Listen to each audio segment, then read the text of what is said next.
Hello, hello. Welcome to Ed Table Talks. I'm Justine Gonzalez, I'm your hostess. I'm here with my host, Blake. I'm also the founder and CEO of Educator Aide.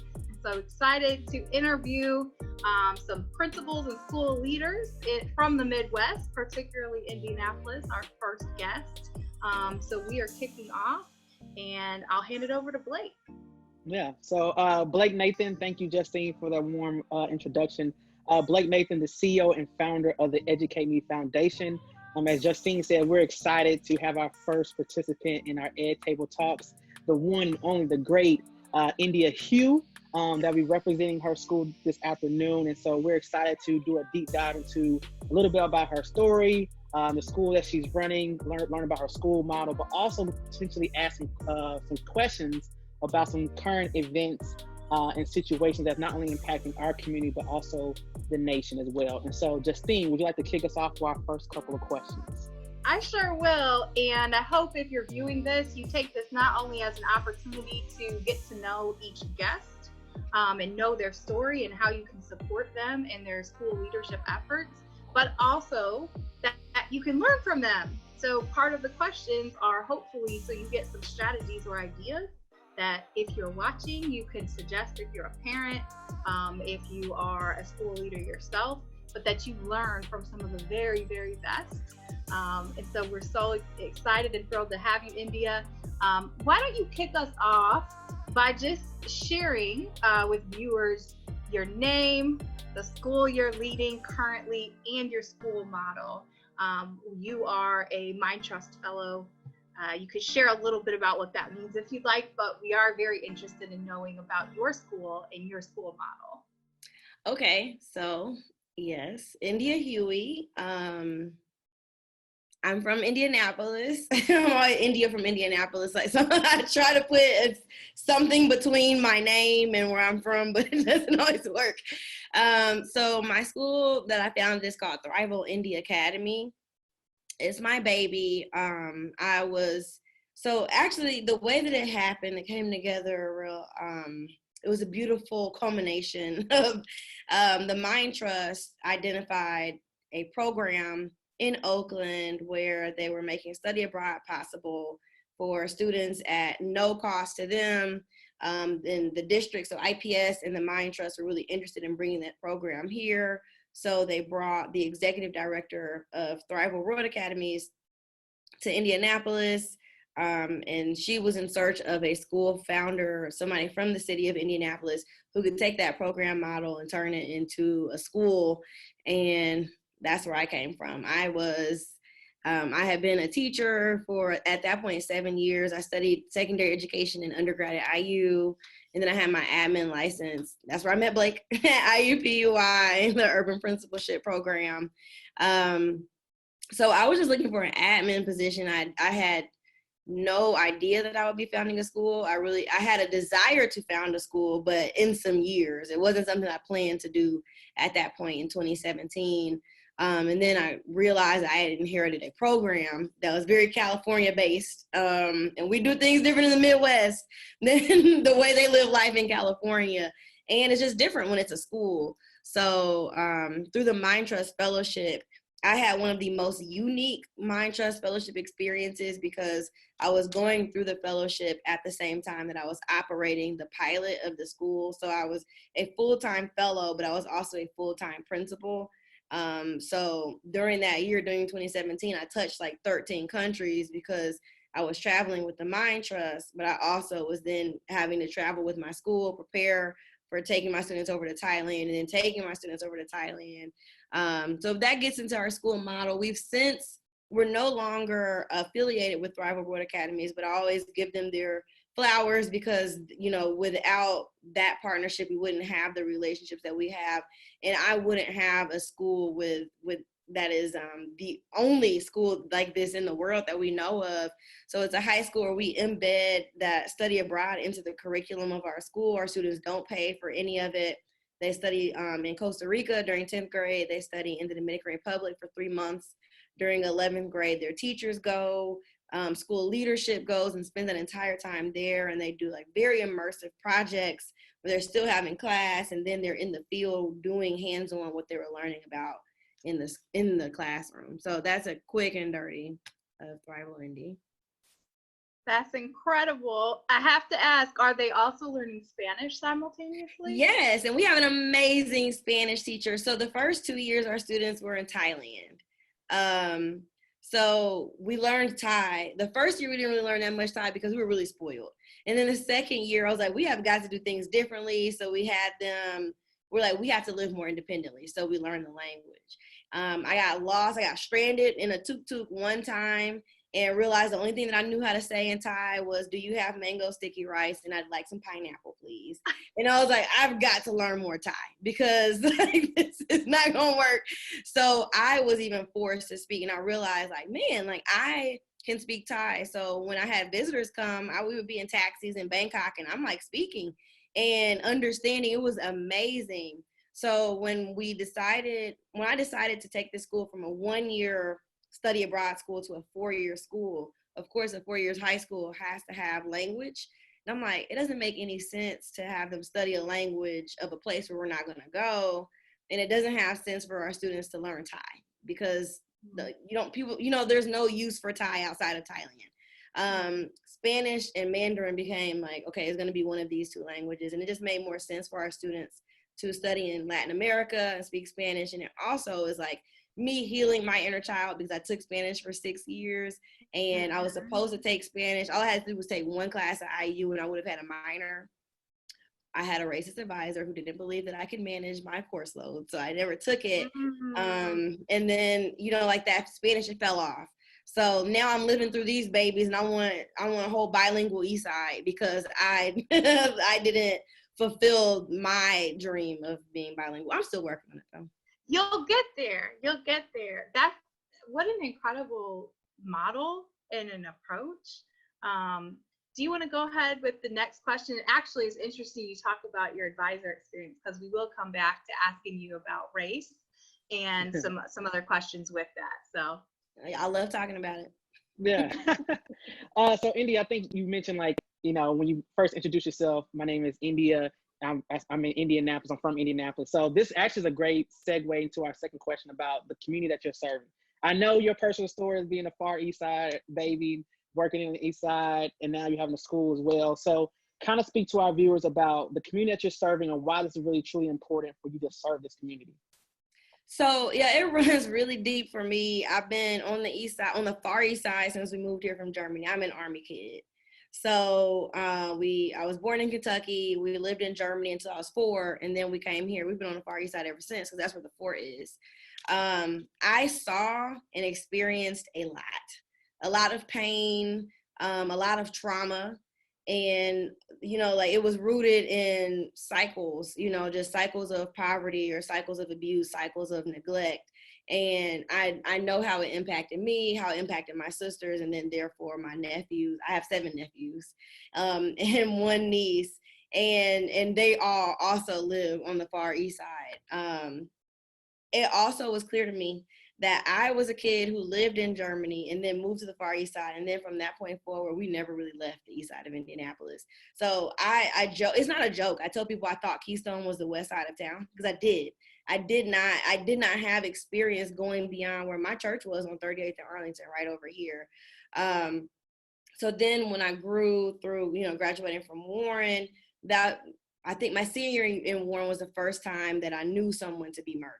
And then after that, it was just like murder after murder after murder. And it became like part of our reality. I went back and taught in Warren, and one of the unsolved mysteries was a child. I was about to call him a young man. I hate when we do that to children. It was a child, 10 years old, who was murdered, and he was a student at Stony Brook when I was teaching there, and he was murdered in a drive-by. And that's when I saw children reconciling with that type of community pain for the first time. And then when actually the first year of Thrival, when I was launching this pilot, I lost a former student. He was shot and killed. he was a Stony Brook kid. And I think that year Warren lost like 11 kids in that 1 year. And then I found out that one of my former students from a charter school where I taught had been arrested for the murder of one of my sorority sisters. And then I lost another former student. I lost a former classmate. And then when we got back, I lost another former student and one of my former students' parents. And these were all far East Side kids. Actually, 3 of them were connected to Stony Brook. And then my classmate, of course, we went to Warren together. And I said, okay, I have this opportunity to have this school where we're taking kids out of the country. And I can do 2 things with it. I can either teach them, like, you got to get up out of here, or I can say, I'm going to show you the world so then you can come back and really positively impact this community. I tried to run away from Indianapolis. Like, for 10 years, I tried to run away from this city. I can't leave. You know, like I can't leave. And then I had to accept there's a reason that I'm here. And if everybody leaves this place, then, you know, what is left? And then what am I leaving for my nephews and my niece? So, you know, for me, it really is just about how can I benefit my community? How can I bring investment back into this community? How can I teach our kids that there are other ways to solve problems other than with a gun? How can I give a little bit of hope back to families, and how can I help break some of these generational cycles that I even was a survivor of? So I know that a lot of our kids and families also are victims of these same type of cycles. Wow. Well, thank you for sharing so vulnerably. That's a great thought to carry us into some current event questions as a school leader perspective, which I think, so one of the things we see happening, this question specifically about COVID-19, right? This has been our world the past 6 months. Right? It's surreal still, I think, for all of us. And the reality is none of us have been here, regardless of our roles in education. None of us have been here before because it's new for everyone. So I think one of the most powerful things to hear, especially because your story has so much pain and trauma and death, poverty, when those things are now compounded even more by COVID-19. But at the same hand, when you've had so many experiences that kind of, perhaps maybe it doesn't feel as heightened because you have experienced a lot of death.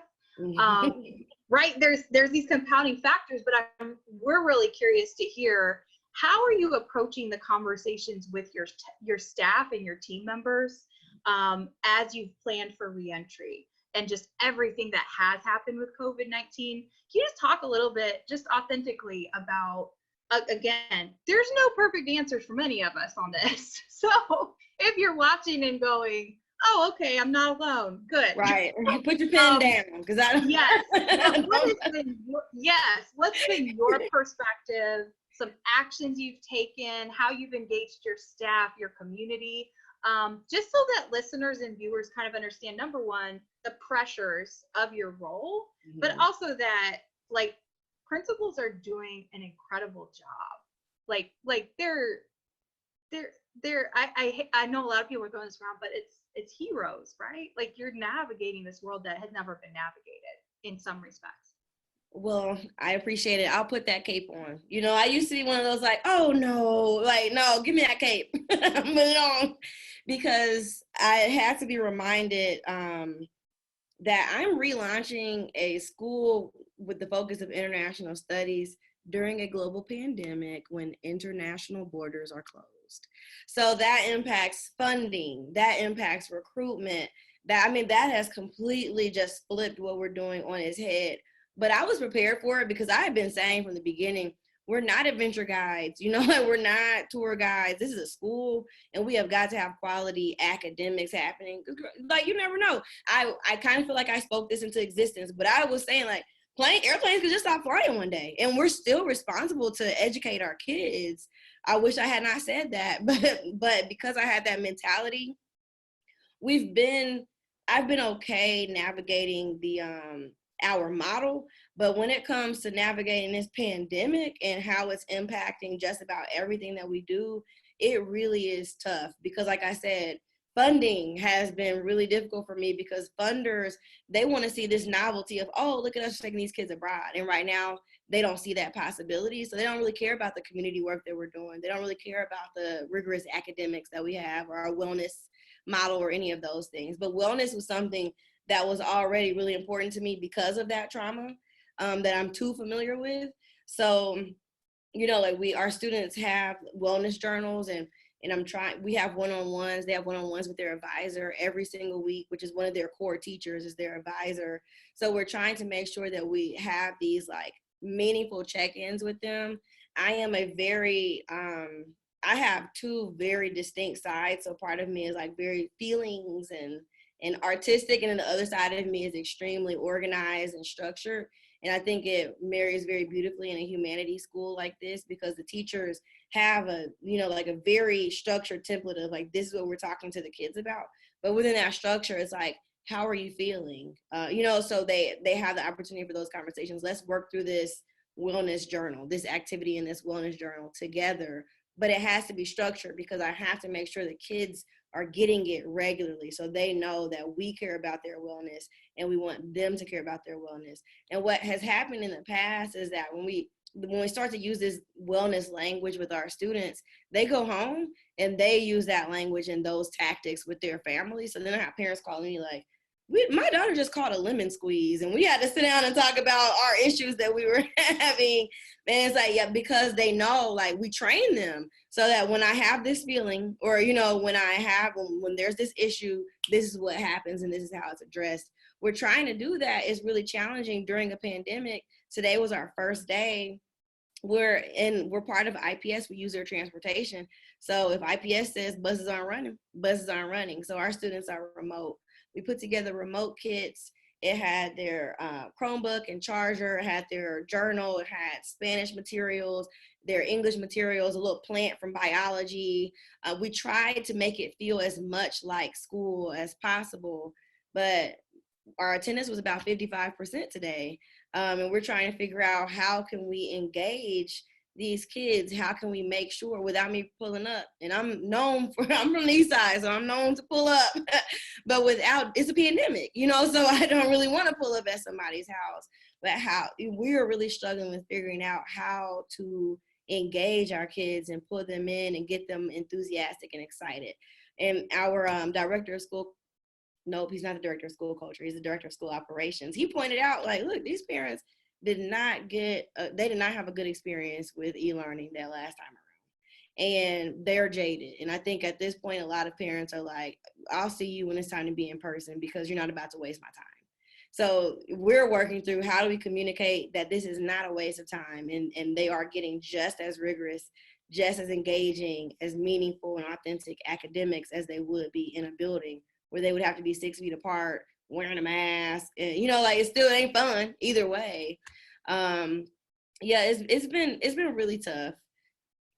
Recruitment and enrollment has been tough. You know, like I said, our whole thing is that we're an international school. How many parents are really trusting for their child to get on an airplane right now? I'm not comfortable getting on an airplane. So getting families to understand, we would never put your child in a position that would be unsafe for them. And we also wouldn't put any other country in a position that would be unsafe for that country. You know, we won't go to Costa Rica if we still haven't gotten our situation handled over here, but that doesn't mean we still have so much to offer as a school. So, yeah, it is tough. Wow. Yeah, thanks for sharing. So I always say there's two pandemics going on right now. There's a COVID pandemic, and then there is a social injustice, racial pandemic that is constantly brewing. I've always been telling people before school was reopening, it's probably good that we started virtual, because it would have been a real pandemic if you allowed the Black and brown babies to go to schools in a traditional school setting where majority of their staff members do not look like them, right? And we can be very candid, right? There's not a lot of Black teachers in our buildings. The curriculums we feel like is not culturally relevant to the students that they serve. So with your school, as being a school leader, how do you feel right now navigating not only one pandemic, but also this other pandemic where we have watched, you know, it's trauma. We have seen George Floyd with a knee on his neck on national television. We have seen Ahmaud Arbery on national television. So all these things been replaying over and over, and our students, they're not blinded by sports anymore. They're not blinded by social media anymore. That's feeding their social media feed. And so as a school leader that serves majority of Black student population, how are you navigating that other pandemic that is constantly brewing that we haven't really addressed any recently, because we haven't seen Breonna Taylor's murderers been convicted. 150 days. So how are you navigating that other pandemic? Now I'm gonna say that other pandemic, that pandemic. Right. Yeah. I mean, it's funny you say this because the column that I'm writing for the Recorder right now says that, like, it starts with, like, wow, this is a new pandemic that we're dealing with. Like this other public health epidemic has been going on for lifetimes. And that's how that column starts. So y'all be on the lookout for that. But for me, our staff, I tell people my staff is 90% Black. And because some of my staff will say, we're Black, but, and I'm like, no, that's not the language we use. We're Black and we have multiple degrees. We're Black and we're content experts. We're Black and we are well-versed at what we do. We're Black and we're enthusiastic about the mission. We're Black and we're unapologetic. So we don't really and the one white staff member we have is an ally. And, like on Twitter, I tweeted not too long ago, someone asked me, a student asked me, how do I handle racist teachers? And I said, I don't hire them. And I can say that proudly. And if you're racist, never apply for a job at Thrival India Academy. And racists are not attracted to what we do, because it is very clear that we are focused on social justice. It's very clear that we are committed to the community. And by the community, I mean like the East Side community, the Indianapolis community as a whole, immigrants, Black and brown people, the traditionally, generationally, institutionally underserved populations of people. A racist person will look at our website and be like, next, like this is not the place for me. And that would probably go the same for a racist parent. If you don't share the beliefs that we hold, then you won't want anything to do with this building. But that does not mean that Black people, we have learned racism because we are in this country that has taught us anti-Blackness. So a lot of the rhetoric that comes from us, especially once we get a little bit of education, we hit our little, upper middle class salary range, then we start to really express a lot of those anti-Black sentiments. So I take my staff through the same training that I would take through white people, which includes watching that Christmas Addicts documentary. We talk a lot about trauma-informed care. We do unpacking our bias, because there's all kinds of bias. There's all kinds of privilege. I have to acknowledge that I have socioeconomic privilege that a lot of people around me don't have. I have educational privilege that a lot of people around me don't have. And I made this post that really struck a chord recently, and it was about how we, as Black people, when we move up into middle class, we start talking about the Black community like them, they, like we're no longer a part of it. Like Blake and I are still part of the Black community. We're representative of the Black community, and we're two middle class, highly educated, multiple degree holding people. There's lots of us. And what we're really talking about when you say them, they, the Black community, you're talking about poor Black people. And those are the least of these, and we don't care about that group of people. So I think my concern is making sure that we, as the educated middle class Black people, don't forsake those who are still left back there. And we've got to go back there and get them. And I instilled that in my staff. We are no better than, we are no smarter than our cousins. We just happen to be the ones that make it out of this, or your mama was the one that made it out of this, but you cannot turn your back on the rest of us, because that's us and not them. So there's that. I think when it comes, like, me, I've been unrest. This unrest ain't new for me. I ain't been resting. So I would always shake the table at my school. There was constant somebody complaining because I would call out racism. I would name, these policies are rooted in white supremacy. I would let them know it's not fair to kick a kid out of class because he was talking during the movie. He was talking about the movie, and that's how we watch movies. We're interacting. Like these are things that I've always talked about and engaged in. And again, when I interview a teacher, actually before I even interview them, in the application, it says like, please explain the meaning of the phrase of soft bigotry of low expectations. And if I don't like your response, then that's the end of, thank you for your time.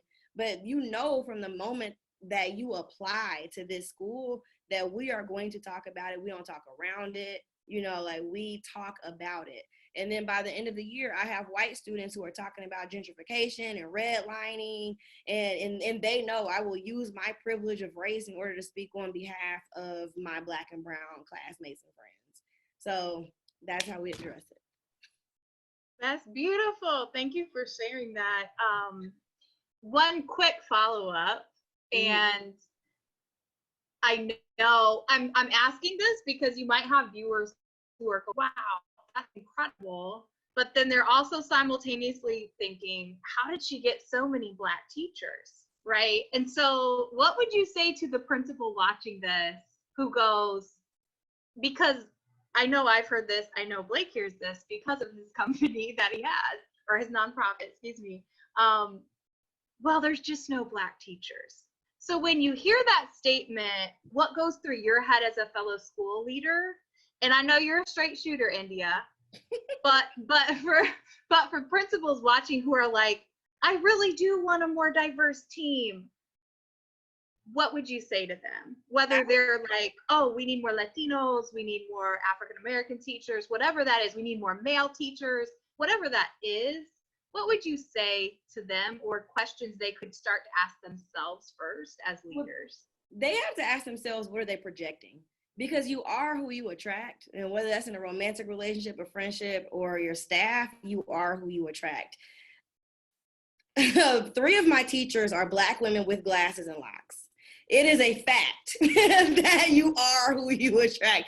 And I look at them and I'm like, gosh, I look so vain because it looks like I just hired a bunch of little me's. But the reality is that like they care about the thing that I projected, and maybe we just have an aesthetic. People who care about this thing have an aesthetic. It is clear. I asked any teacher, what made you, even if they don't get the job, what made you apply? And they say, oh my gosh, like on your website, you never use the phrase social justice, but I just felt it. So if a school district or a school is having a difficult time attracting and or retaining teachers of color, it is because they're not doing the best job of attracting and retaining them. You can't have a very white supremacist school. You can't have a school that normalizes and edifies whiteness and then question why you don't have non-white staff who are enthusiastic about being employed at your institution. The second part of that is there will never be enough Black teachers. There will never be enough of us. And I can't speak for the brown because that's different. But for the Black, like there's a finite percentage of us and it's 13, and it's not growing exponentially the way that some other percentages are. It's been around 12, 13%. And I tell people the reality is we enter college at a higher rate than most other demographics. We just don't finish because we've not been prepared. We're pushed out, we're pulled out of these predominantly white institutions particularly. So we don't graduate, but most of us go to college. I can't really name too many Black friends who I have who didn't go to college. They came home, but they went. So we have to address that. And that'll be a long time. It's going to take a while to address that system. And the other thing is when you look at the percentage of Black people who graduate with an education degree, it's proportionate about to the percentage of the country that we are. It's about 11%.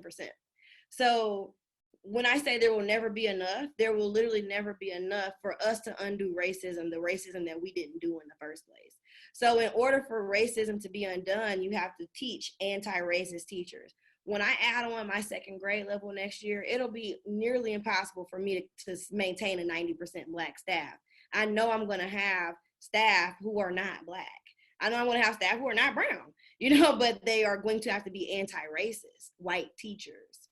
So, I've been on this thing. I talked to Butler about it. Like I talk a lot about how we've got to teach anti-racist pedagogy, and no, we've got to undo racism in this country, undo white supremacy, so that Black kids have a chance to succeed. And you can't say, well, if we have more Black and brown teachers and the Black and brown kids would do better, you got to start saying these white teachers are doing harm to the kids because they're not. If you say that Black kids do better when they have Black teachers, flip it and say Black children do more poorly when they have white teachers because white teachers are doing harm to them. And you got to address that harm that's being done to them. I'll stop there. Wow. As Beyonce would say, Black is king, and that is your queen right there, India Hui. Dropping the mic for you guys. Wonderful, wonderful. Well, as we wrap up, it has been an absolute pleasure just to hear a little bit more about all the incredible things you're doing. If people are watching this and they go, oh, I want to support, how can I get involved? How can I help? How can I donate? All those things. Can you tell viewers where should they visit? How can they get in touch with you? How can they read some of your column in the Indianapolis Reporter? Give us some info. Absolutely. thriveonindy.org is where you can find all this information about the school. Of course, we're a 501c3, so we would love to accept any tax deductible donations. Because like I said, from the passport fees to the flights to living expenses, everything is covered. We make study abroad equitable because it's not right now. So we would love to accept any of those donations. We love guest speakers. Whether you are a community advocate or you're someone who is an international person yourself, if you are bilingual, doesn't matter. We love having guest speakers right now. That's virtual, but we can't wait to have people back into our home. If you're interested in anything that I'm writing, I do have a website, indiahui.org, India and then HUI.com. I'm sorry, indiahui.com. And I try to post. I haven't been keeping up with it, but I'll do it today. I'll make sure that my publications are updated. Even my children's book is on there. I have another children's book forthcoming as well. So, yeah, you can catch me. Oh, perfect. Yeah. Well, okay, that sums it up. Like even just the fact that today is your first day of school, you have a website, you are just rocking it. So you should feel so proud of the work you do in India, and we just appreciate you taking time. And I know the viewers are going to really appreciate your sentiments and also your honesty and transparency. So thank you. You too. I appreciate both of you very much. Thank you.